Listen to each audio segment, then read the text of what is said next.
100 day video சேலஞ்சில் இன்னைக்கு டே 46. கொஞ்ச நேரம் நம்ம தனியா இருந்தாலே நமக்கு மனசு அவ்வளோ கஷ்டமா இருக்கும். ஆனா ஒரு திமிங்கலம் 30 வருஷமா யாருகிட்டயுமே பேசாம அது தனியா வாழுதுன்னா அது எவ்வளவு பெரிய விஷயம். 1989 அமெரிக்க கடற்படையோட நீர்மூழ்கி கப்பல் கடலுக்கு அடியில கண்காணிச்சிட்டு இருக்கும் போது ஒரு வித்தியாசமான சவுண்ட் ரெக்கார்ட் ஆகுது.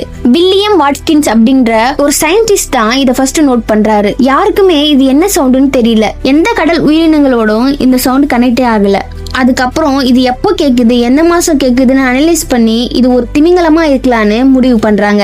இருந்தாலும் 50 வருஷமா இது எவ்வளவு சவுண்ட் போட்டாலும் ஒரு திமிங்கலம் கூட இது கூட பேசுற மாதிரி எந்த ஒரு கனெக்ஷனும் இல்ல. இது மட்டுமே தனியா சவுண்ட் போட்டுட்டு இருக்கு. வருஷங்கணக்கா கடல் அடியிலேயே ரகசியமா ஒளிஞ்சுக்கிட்டு யாரு கண்ணுக்குமே தெரியாம வாழ்றதால இத 52 ஹெர்ட்ஸ்ன்னு கூப்பிடுறாங்க. யாருமே பார்க்காத, யாருக்குமே புரியாத மொழியில பேசுற இந்த திமிங்கலம் தான் உலகத்திலேயே ரொம்ப தனிமையான திமிங்கலம்னு சொல்றாங்க. கூட்டமா இருக்கிற கடல்ல இது மட்டும் தனியா வாழ்ந்துட்டு இருக்கு. நாளைக்கு பார்க்கலாம்.